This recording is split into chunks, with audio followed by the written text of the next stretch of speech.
हमारे सभी दर्शकों को सादर प्रणाम। जय श्री कृष्ण।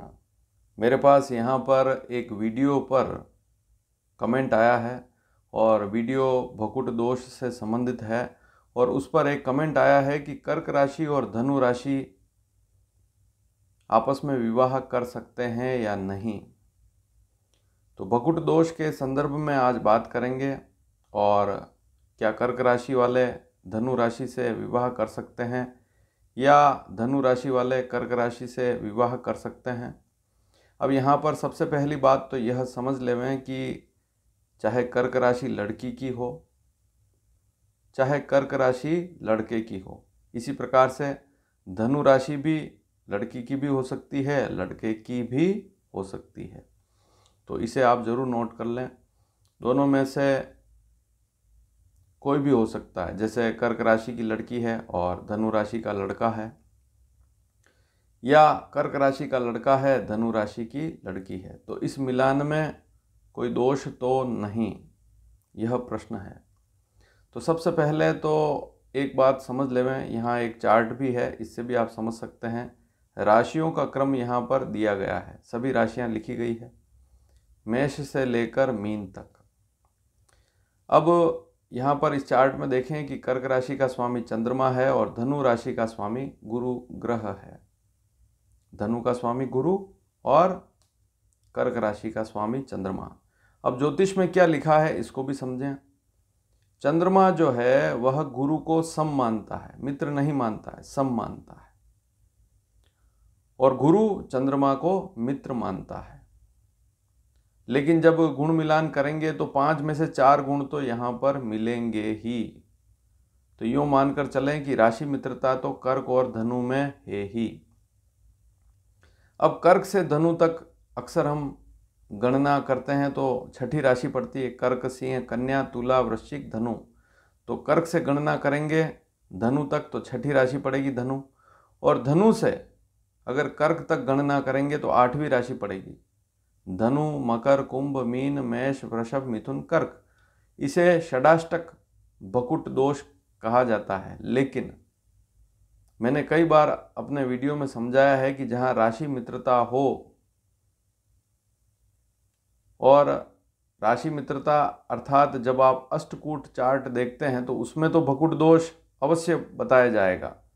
कंप्यूटर से आप देखेंगे तो वहाँ भकुट के आगे 0 लिखा हुआ मिलेगा। लेकिन जहाँ कर्क राशि और धनु राशि का मिलान कर रहे हैं तो वहाँ थोड़ी सावधानी जरूर रखनी है, क्योंकि वहाँ पर मिलान कई बार शुभ होता है।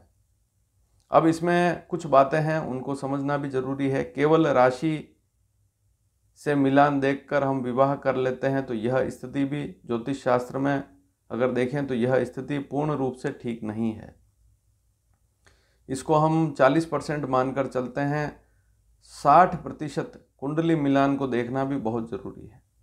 तो लड़का और लड़की दोनों की कुंडली का भी विश्लेषण करना बहुत ज़रूरी है। कुंडली में कहीं मांगलिक योग तो नहीं या कोई अशुभ योग तो नहीं, उसको देखना भी ज़रूरी है। तो गुण तो मिल गए, लेकिन कुंडली मिलान को देखना भी बहुत ज़रूरी है।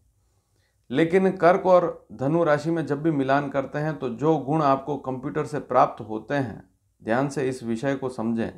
कंप्यूटर से जो भी गुण मिले हैं उसमें 7 गुण भकुट के और जुड़ जाएंगे, या पंचांग में भी जो गुण आपको मिलेंगे उसमें 7 गुण और भकुट के जरूर जोड़ें कर्क और धनु का मिलान कर रहे हैं तो, क्योंकि यह नियम भी है कि जो दोष नहीं है, विशेषकर भकुट के बारे में तो लिखा ही है। और भारत में बहुत सारे ऐसे पंचांग हैं उसमें भी इस स्थिति को लिखा है और जोड़ने वाली स्थिति को भी लिखा है, जोड़कर भी गुण लिखे गए हैं। ऐसी सारणियाँ भी बनी हुई है, ऐसे बहुत सारे पंचांग हैं।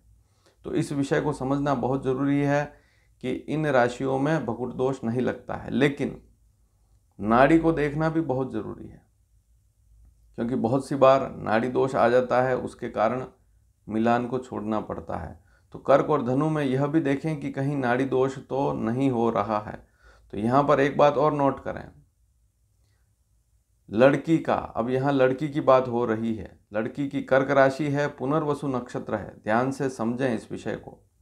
लड़की की कर्क राशि है और पुनर्वसु नक्षत्र है। अब पुनर्वसु नक्षत्र को ही क्यों लिया है? क्योंकि यह त्रिपाद नक्षत्र कहलाता है। तो ऐसी स्थिति में अगर लड़की का पुनर्वसु नक्षत्र है और लड़के की धनु राशि है और वहाँ नाड़ी दोष वाली स्थिति गुण में लिखी गई है, तो वहाँ पर नाड़ी दोष अधिकतर मामलों में तो नहीं लगेगा, क्योंकि त्रिपाद नक्षत्र है लड़की का। इसी प्रकार से लड़के की कर्क राशि है, लड़की की धनु राशि है, लेकिन धनु राशि में लड़की का त्रिपाद नक्षत्र उत्तराषाढ़ा नक्षत्र है, तब भी नाड़ी दोष जो है वह भंग हो जाता है। ऐसा भी ज्योतिष शास्त्र में लिखा है। तो यहाँ पर इन दो नक्षत्रों पर भी ध्यान देना जरूरी है कि लड़की का नक्षत्र कर्क राशि में पुनर्वसु तो नहीं, और धनु राशि है अगर लड़की की तो वहाँ उत्तराषाढ़ा नक्षत्र कहीं लड़की का नक्षत्र तो नहीं। तो इस विषय को समझना भी बहुत ज़रूरी है। तो बहुत सारी चीज़ें देखी जाती, बहुत सारी बातें देखी जाती है। और यदि कुंडली मिलान नहीं कर रहे हैं तो कोई बात नहीं, वहाँ पर आप केवल परिवार देखें।